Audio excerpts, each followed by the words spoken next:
Welcome to Building Better Relationships with Chuck and Barb Lewis, equipping listeners and viewers with the biblical tools to conquer the difficulties faced in this life. Chuck has practiced crisis intervention since the 1980s and has been in ministry together with his wife Barb for over 20 years. They've taken the countless lessons and the knowledge they've acquired and have put them into this life skills class to share with you. We hope this blesses you. Well, hello again. I'm Pastor Chuck Lewis, and this is my wife. I'm Barbara. And we're excited to be with you for another broadcast of Building Better Relationships. And what we encourage you to do is press the like button, subscribe, and share, because that helps us on this YouTube channel. So today we're going to be talking about a topic of... We're going to talk about power and control. Power and control. Boy, I don't have any need for power and control. No, I think we all do to some degree. I think some people have stronger tendencies than others. Yes. But power and control can be a real problem for some people. Yes, and it can definitely interfere and contaminate our relationships. It really can, because nobody wants to feel controlled. Nobody wants to have somebody over them telling them what they can do and what they can't do, and really trying to dominate you and really, just put their thumb down on everything that you try to do. Right. And, Chuck used to do domestic violence work. So he taught perpetrators of domestic violence, and right. Boy, that power was and control was a big thing that you had to teach them about. That was one of the hardest classes I think I ever did in my life, is to try to teach these people that didn't think they had a problem, right. How to have a better relationship. And, some people really got it and other people didn't, but I saw a lot of power and control issues in that group.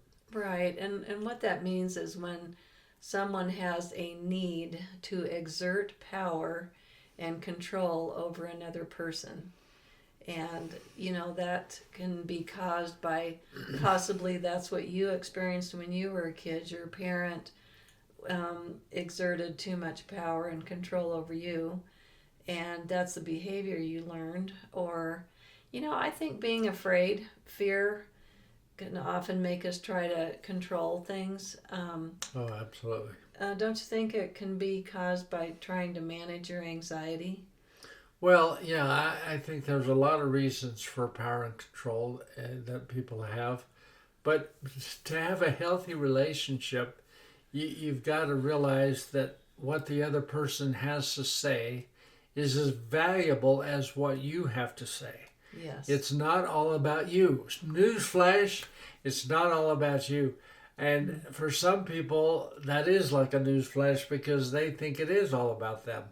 But if you want a healthy relationship, you've got to understand that power and control is going to contaminate that relationship every single time. You might have somebody in your life that you've been dominating, and they just cow down and just do everything that you want them to do, and you feel like, hey, this relationship's just fine. It's not fine at all. It's unhealthy. Yes. And that other person that feels dominated is not feeling safe. I guarantee you. Because people like that have told me that how unsafe they feel in that kind of relationship. So to have a healthy relationship, it's got to have an equal mutual exchange. And some things we hear, we don't agree with the other person. But see, honor and respect says, I don't have to agree with everything you're saying, to honor what you are saying, because you're valuable to God and you need to be valuable to each other. Right. Some things I would like you to think about as we talk about this today is whether or not you are the person that has an issue with needing power and control over other people, or if you're the one that feels controlled by other people. Right. For me, I was a timid person growing up. I was afraid of conflict, and I was shy, and I was a people pleaser. I wanted people's approval. And so one thing that I would do is I didn't have a voice. And there's a personality type of a dominant person, and that's a character quality. But dominant is character quality, but to dominate is a choice. But because I was a timid person, I often ended up in relationships with dominant people. And some of them were, dominant over me, dominating. And it was a long journey for me to learn how to use my voice or feel like my voice was valued at all. Right. So that, when you and I got married, I had to take the risk, and you would let me know that you really cared about how I felt, but it took me time to trust that, that was true, and have, the courage to speak up and say things. My journey of learning how to have a voice and learn the skills that we teach now, the speaker-listener technique and how to work through conflict, those things were in process when we were dating in the early years of our marriage. Well, that's such a good point that you're making. And, I believe, Barb, that trust needs to be earned. Yeah. I had a person come to me one time and talk to me, and he said, well, let's get something straight right off the bat. He said, I don't trust you. And I said, why should you? I need to earn that. And he was so shocked. He said, man, I did not expect that. I didn't see that coming. I thought you would say, well, then why are we wasting each other's time? Why don't you get out of here or whatever. Yeah. But I said, no, trust needs to be earned. And I believe that you should not trust immediately. It needs to be earned. The Bible said a tree is known by its fruit. Yeah. So, we have to prove to somebody that we're trustworthy in order to develop that trust. And that takes time to do that. Right. It's just not an automatic deal. Yeah. So, especially if you've been controlled by somebody or you have been the controller in that relationship. The good news is there's help for that. There's a way out of that control. I think it's fear that fuels the need for control. That's my personal opinion. I agree. I've seen it happen so many times that the controlling person feels very fearful. So they're on guard. They try to be the dominant person in the relationship, of any kind of relationship, because they feel very insecure about themselves. Not always, but a lot of times they do. And that person can continue to try to control everything. Yeah. I think it can be a generational sin too, because let's just say you had a parent that was very abusive to you, and you had no power with the parent, but you might take that out on somebody less powerful than you. So where you take out your power and control over an animal or a younger sibling or whatever. Right. It's like the person that has something happen to them at work, the boss, they have an altercation with their boss at home, but they come home and kick the dog. So the dog had nothing to do with what happened, but you didn't feel like you could, respond to your employer in a healthy way, so you came and took it out on somebody else. Yeah, you can't kick your employer, but you could kick your dog, which poor dog.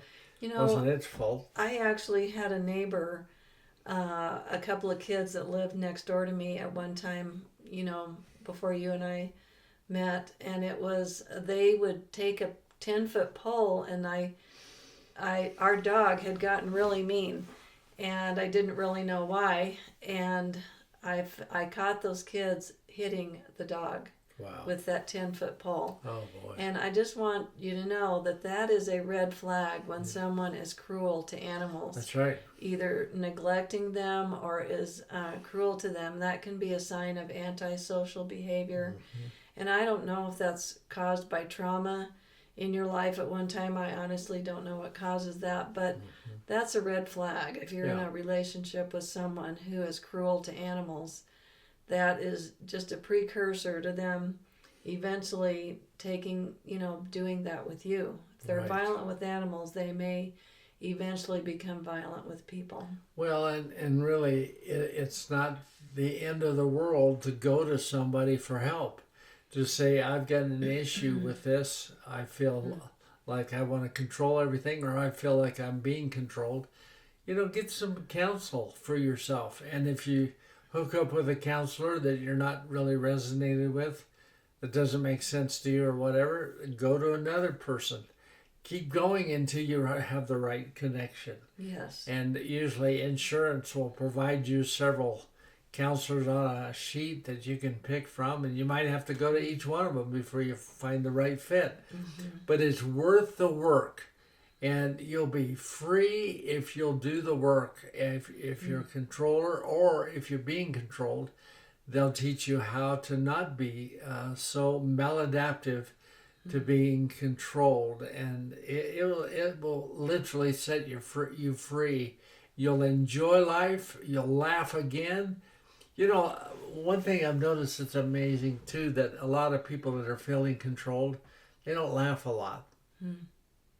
Probably they have a lot of resentment and anger built up. Yeah. And the Bible said laughter works as a medicine, because that's how important laughter is. I guess endorphins are released in our brain when we laugh that go to the bone marrow of our bones that produce red and white blood cells.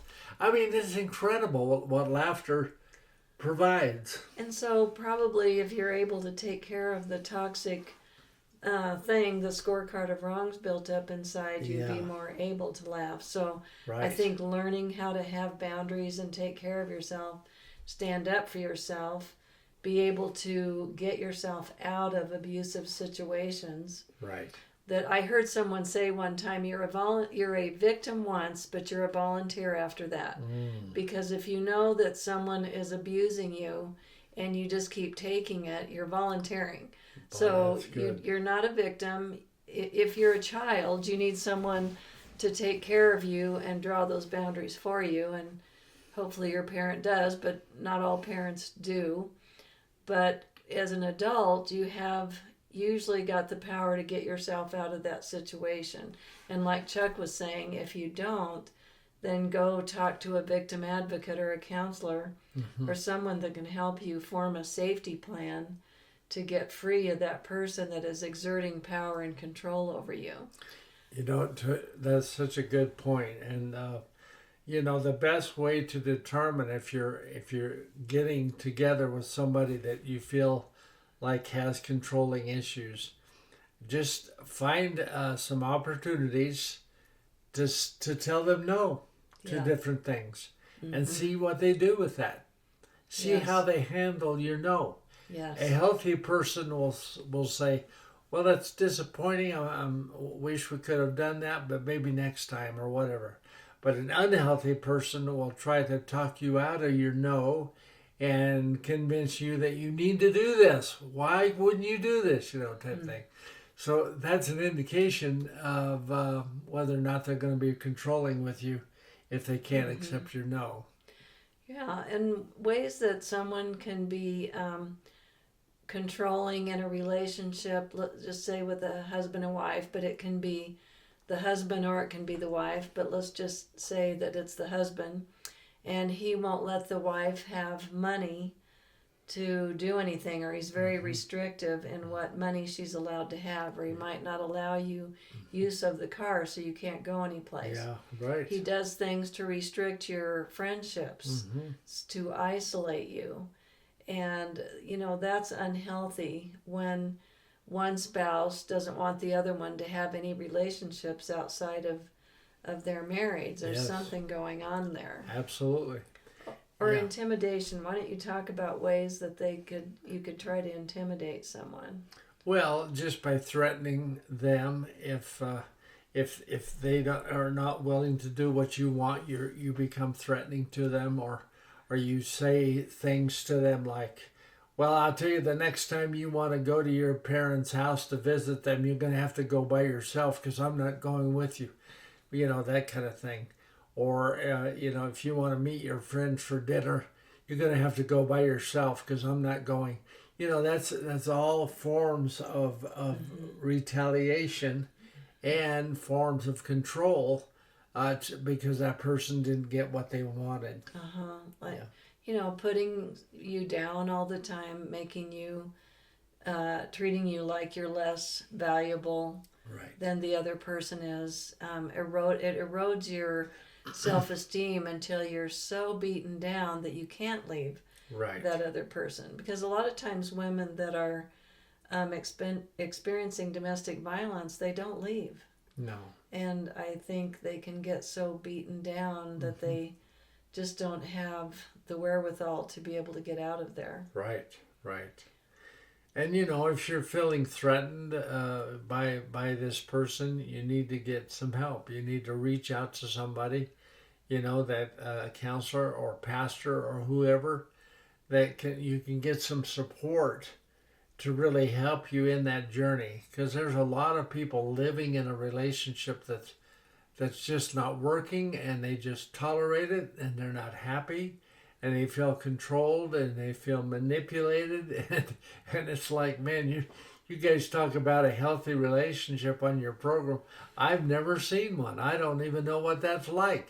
Well, you can have one, but it might cost you some work, to have one, but it's definitely worth the work. Yes. Other ways that power and control can manifest is elder abuse. I mean, it can be child abuse, it can be elder abuse. Yes. It can be spousal abuse. Or animal. You said animal abuse. Yeah. Right. Mm-hmm. Yeah. Where someone is trying to exert power and control over another person to manage their anxiety or feel like they have some power in their life. Right. Because maybe they didn't have power at some point in their life, so they're trying to get that power by being in control of you or whatever. Somebody said one time that sometimes abusing a child is like trying to demonstrate what was happening to them as a child. And so they're taking it out on the child to expose their own hurt. And that's not true of every case, but sometimes that is. And so if that's happening in your life, again, reach out for help. Yes. I know that's a hard thing to do, to expose that to somebody, but the Lord wants you to be free. Yes. Jesus said, "He who the Son sets free is free indeed." And it's not God's will for you to be all bound up and controlling or being controlled by somebody. He wants you to have life abundantly and more abundantly because He loves you today and He has a plan for your life. And you can feel like a big mistake with buttons and zippers saying, "Yeah, I'm a control freak, I always have been, and there's no hope for me." Well, there is hope for you, and God knows the plans He has for you, and He can turn it all around for you. Just because you've done something bad in your past or had a bad thing happen to you doesn't mean that you can't have a new beginning. Right. That's the good thing about God, is some people restore old cars and God restores people. Right. And God wants us to try to work things out in our relationships, but He does not call us to take abuse. No. And we do not have to accept unacceptable behavior. That's right. And I think it really helps, like you said, to talk to someone about it, because maybe you need a reality check. You think this isn't okay, but you're not positive. But if you can talk it over with someone, then they can show you the reality of that. I remember hearing a child telling someone, "My parent punishes me by sticking my head in the toilet." And I think they were sharing it with the counselor, and the counselor said, "You know what? That's abuse. That's abuse. Not punishment." That's right. But if that's what you've experienced, you might think that's what every kid or person was experiencing, but it's not. That is not okay. No, It's not okay. So you need to get help. And anybody that's dominating you with power and control is not okay. No. And sometimes it takes exposing it for that person to get the help that they need. And I just want to tell you that if you're in that situation, you are way too valuable to be abused. Yes. I want you to say that with me. I'm way too valuable to be abused. And say it and say it and say it until you believe it. Because, you might have become adaptive to it for so long that you don't even think you're valuable anymore. Right. But we're here on this program to proclaim to you how valuable you are to God and how He sees you as a loving, caring Heavenly Father. Yes. And He wants to protect you, so you've got to reach out for help. Well, our time's gone again today, but we want to let you know that you can put your comments in. You can get on our website and put your comments under the prayer requests if you don't want them to be seen on this YouTube program. But please let us know how we can pray for you, and we will definitely do that. God bless you today. Yes. It's been great being with you. If you are blessed by this ministry, please subscribe, like, and share. You can also make donations at chucklewisministries.com. Join us to keep uncovering the tools to build better relationships together. Let's do this again next week.